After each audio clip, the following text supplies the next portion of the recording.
The night before everything changed, I was not angry. I was folding a navy blazer into my suitcase, checking my flight time to Tampa, and trying to keep my mind on the meeting I had worked toward for months. My name is Marin Calloway. I lived in Savannah, not far from the city where my parents had built their life around reputation charity boards and dinners where everyone knew which fork to use. I had learned early that in our family being useful was not the same as being valued. My phone rang while I was placing a folder of contracts beside my laptop. The screen showed my mother's name. Celeste Calloway never called without a reason, and her reasons usually required my hands. "Marin, cancel whatever you have tomorrow," she said. "Audra is hosting friends for Christmas Eve. Important people. A director from Palmetto Crown Resorts will be there." I looked at my boarding pass on the counter. "What exactly are you asking me to do?" I said. There was a short pause, the kind that meant she was offended I had not already understood my place. "Cook, help, clean, set the table. Audra needs this to go well." I stood still for a moment, not because I was confused, but because something in me had finally stopped moving toward obedience. "Am I being invited as your daughter I asked or summoned as unpaid help?" Her voice sharpened. "Do not make this difficult. Your sister has real opportunities in front of her." I almost laughed, but I did not. My own final meeting with Palmetto Crown was in Florida, and if it went well, it would change my company's future. "I'm flying to Tampa tomorrow," I said. "I won't be there." The silence after that felt cleaner than I expected. Then my mother said the word she always used when control slipped from her hands: selfish. I ended the call, gently zipped my suitcase, and left the kitchen exactly as it was. After I ended the call, I stayed beside my suitcase longer than I needed to. I wasn't hurt in the fresh way people imagine. It was older than that, worn into me by years of small instructions that always sounded reasonable until I noticed I was the only one receiving them. Audra had always fit the picture my parents wanted to show Savannah. She knew how to smile at charity lunches, how to remember names, how to make people feel important when it served her. My mother loved that. My father, Bennett, admired it in a quieter way, as if Audra's polish proved he had built the right kind of family. I was useful in a different way, and that was the problem. I understood kitchen schedules, vendors' timing, and pressure. I knew how to fix a dinner before guests noticed something had gone wrong. To my parents, that didn't look like leadership. It looked like service. At family gatherings, Celeste would introduce Audra first, always with a small lift in her voice. "Our Audra works in public relations. She knows everyone." Then she would gesture toward me near the serving table. "Marin is helping us tonight. Not working, not managing, not building anything, helping." For a long time, I told myself they didn't mean harm. That was easier than admitting they liked me better when I stayed behind the scenes. But the older I got, the clearer it became that their favoritism wasn't accidental. Audra made them look connected. I made their lives easier. There is a difference between being needed and being respected, and I had spent too long pretending they were close enough. That night, while Audra was probably planning how to impress the director from Palmetto Crown, I opened my laptop and checked the final documents for my own meeting with the same company. I opened the folder on my laptop and stared at the Palmetto Crown documents until my breathing settled. The logo at the top looked simple, but I knew what it represented. 2 years of resort events across Florida, a contract large enough to move my company into a new level, and the kind of partnership people spent entire careers trying to reach. My company was called Calloway and Finch Events. I had chosen the name carefully. Calloway was mine, whether my family respected it or not. But Finch belonged to my first investor, a retired hotel manager named Nora Finch, who believed in me before anyone with my blood ever did. I didn't want the company to sound like a family favor. I wanted every client to know we earned our place. We had started with small weddings outside Savannah, then corporate retreats near Hilton Head, then private events in Jacksonville and Tampa. By that Christmas, we had a staff large enough to handle multiple cities, chefs who trusted me, planners who could read a room in seconds, and vendors who answered my calls because they knew I paid on time and kept my word. Palmetto Crown hadn't appeared out of nowhere. We had spent months going through tastings, insurance paperwork, pricing reviews, reference checks, and legal revisions. The Tampa meeting wasn't a lucky chance. It was the final door after a long hallway. My family knew none of that because they had never asked the right question and rarely waited for the answer. Once I told my mother we had landed a hotel account and she said, "That's nice, but Audra has a charity luncheon next week. Can you help with the food?" That was the moment I stopped explaining. I closed the contract folder and placed it beside my boarding pass. In Savannah, they still thought I was useful only when someone needed a table cleared. In Tampa, people were waiting for me to lead. The email from my mother arrived before I finished packing. The subject line was simple: Christmas Eve menu. There was no greeting, no question, and no mention of the conversation we had just ended. It was a list of instructions written as if I had already agreed. 7 appetizers, 3 main courses, 5 side dishes, 2 desserts, and a note at the bottom, reminding me to polish the silver before guests arrived. She had even included a seating chart with Audra placed beside Victoria Chen from Palmetto Crown. I read it once, then set my phone down. A few minutes later, Audra texted me. "Mom says you're being difficult. Please don't embarrass me tomorrow. Real professionals will be there." That line stayed with me longer than it should have. Real professionals. I thought about my staff, my contracts, the months of preparation waiting in my laptop, and the team in Tampa who already trusted me to walk into that room prepared. I typed carefully because I didn't want anger to lead. "If you need catering services for tomorrow, you can book through Callaway and Finch Events. Because it's Christmas Eve and less than 24 hours away, the emergency holiday rate applies. A signed contract and deposit are required before any work begins." Audra called immediately, but I let it ring. Then my mother called. "You're charging your own family now," she said. "I'm treating my work like work. You're being selfish and ungrateful." "No, Mom. I'm being clear." Her voice tightened. "Your sister needs this opportunity. So do I." That was the first time I had said it plainly. Not hinted, not softened, not apologized around the edges. For a moment, neither of us spoke. Then she said, "If you don't come tomorrow, don't expect this family to forget it." I looked at my packed suitcase. "I'm not coming," I said. Then I ended the call before she could turn my boundary into an argument. By the time I reached Savannah's airport, my phone had gone quiet in a way that felt temporary. I knew my mother too well. Silence from Celeste never meant acceptance. It usually meant she was waiting for me to become uncomfortable enough to obey. I checked my bag past security and sat near the gate with my laptop open. The folder from Callaway and Finch was in my carry-on close enough that I could touch it whenever doubt tried to creep in. I wasn't running from my family. I was keeping an appointment I had earned. When the plane lifted toward Tampa, I turned my phone to airplane mode and let the city fall away beneath me.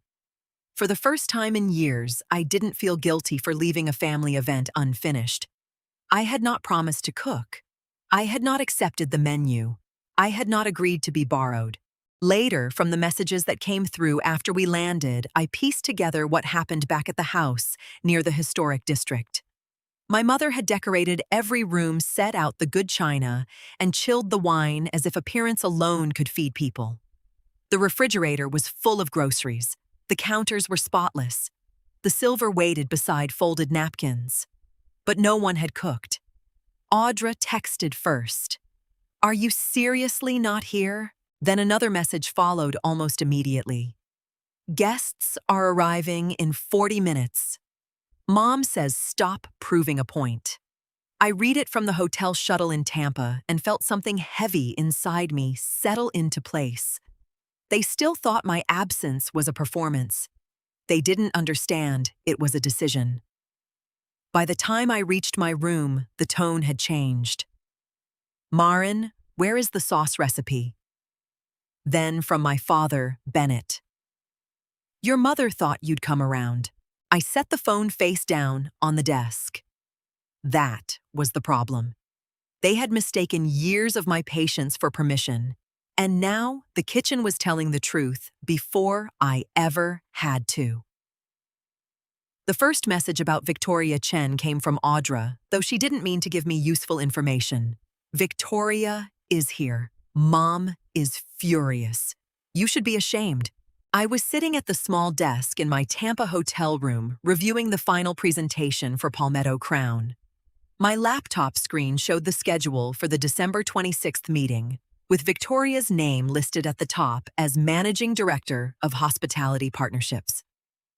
Seeing her name in Audra's message made the whole situation feel smaller and sharper at the same time. I didn't reply. Later, my father texted in short pieces the way he did when he wanted to avoid choosing a side. He said the guests had arrived to a beautiful house and a kitchen with nothing ready. Celeste had tried to laugh it off at first, saying there had been a misunderstanding, but the room changed when people realized dinner was not delayed. It simply did not exist. Audra tried to recover by moving closer to Victoria and talking about her public relations work. But even through my father's careful wording, I could tell it had gone badly. There is no graceful way to pitch yourself while your mother is opening takeout containers in the next room. Then came the message that made me sit back. "Your mother told everyone you were supposed to handle the food but became unreliable at the last minute." A minute later, he added, "She said you only know kitchen work and couldn't even manage that." I looked at those words for a long time. They should have hurt more than they did. But distance has a way of showing you what closeness used to hide. Victoria heard that. So did the guests. My mother thought blaming me would protect her image, but all she had done was explain why the kitchen was empty. I closed my laptop for the night. In the morning, I would walk into a room where Victoria Chen would see my work before she heard anyone else's version of me. On December 26th, I arrived at the Palmetto Crown office in Tampa 15 minutes early. I had slept less than I wanted, but my mind was clear. The folder in my hand held the final proposal, the revised service schedule, and the insurance documents their legal team had already approved. Victoria Chen was already in the boardroom when I entered. She looked composed, though tired around the eyes, the way people look after pretending not to judge a disastrous evening. When she saw me, she stood and offered her hand. "Marin Calloway," she said, reading the name from the agenda. "Yes," I said. "Thank you for meeting with us today." Her expression shifted slightly, not enough for anyone else to notice, but I saw it. She had heard the name Calloway 2 nights earlier in my mother's dining room. I could almost watch the pieces begin to move behind her eyes.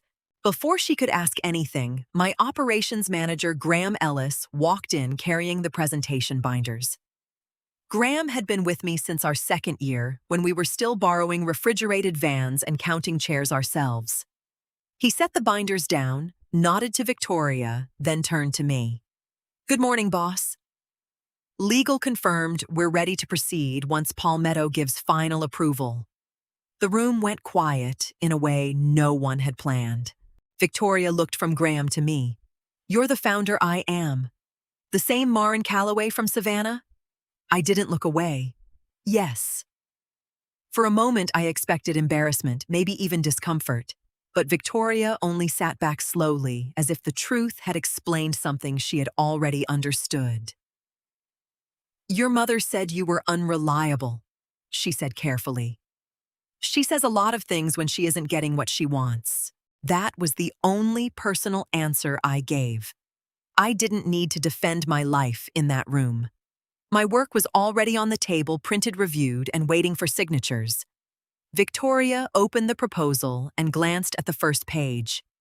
Then let's talk about the company you built, she said.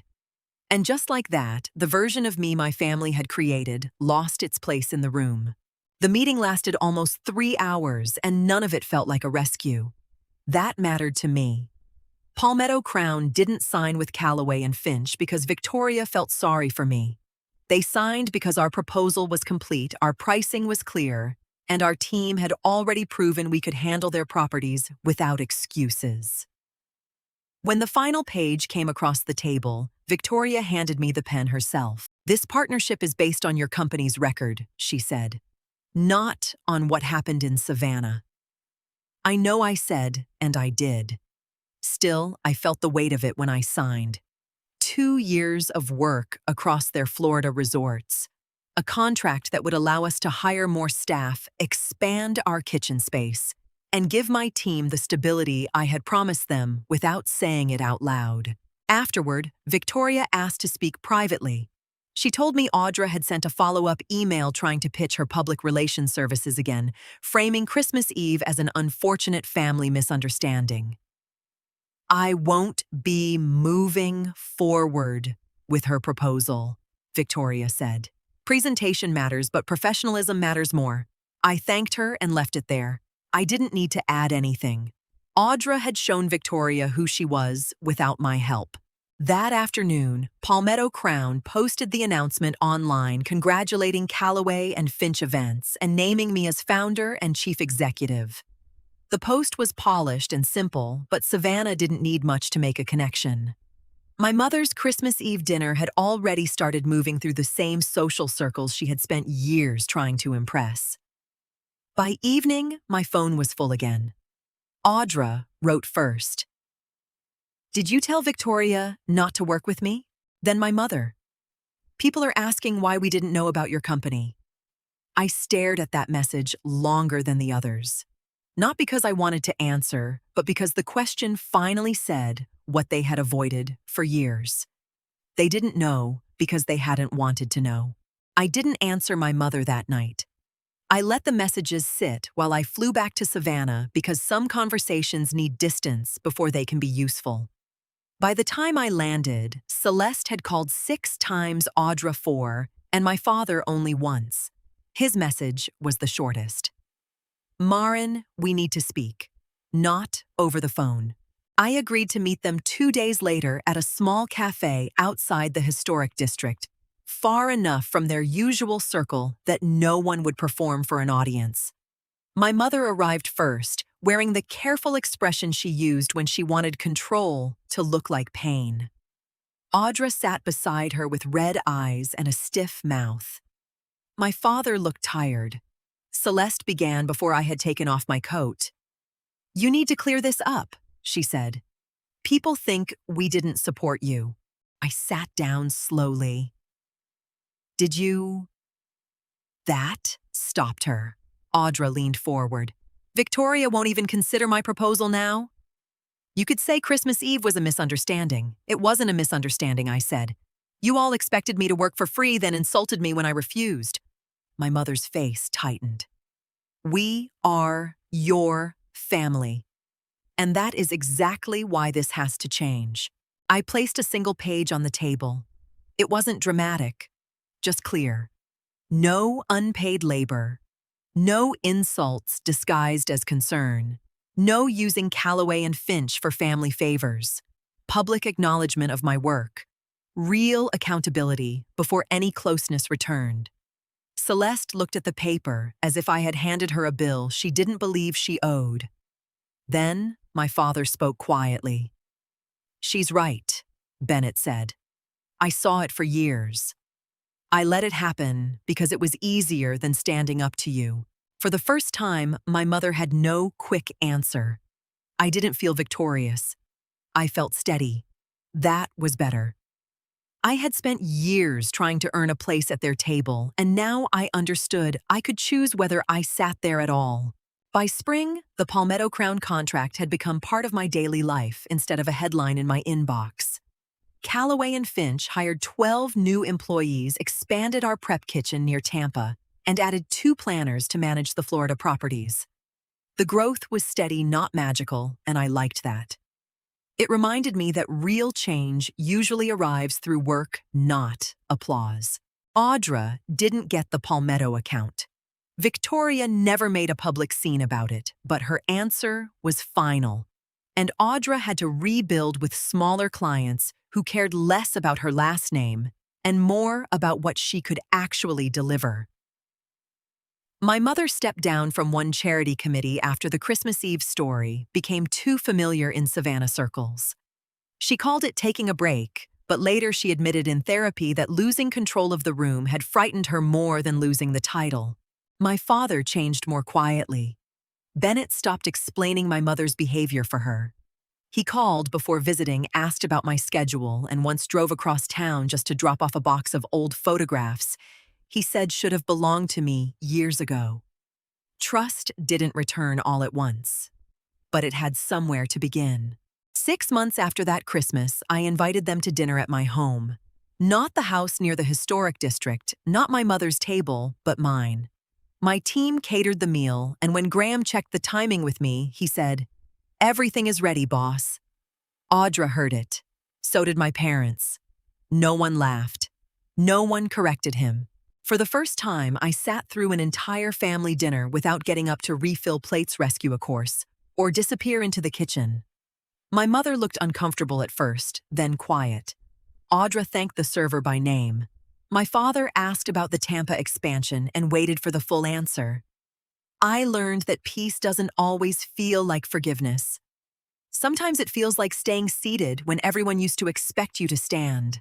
So if this story reaches someone who has been treated as useful but not valued, I hope you talk about it, even if only in the comments, because naming the pattern is often the first step out of it. That night, I didn't get my old family back.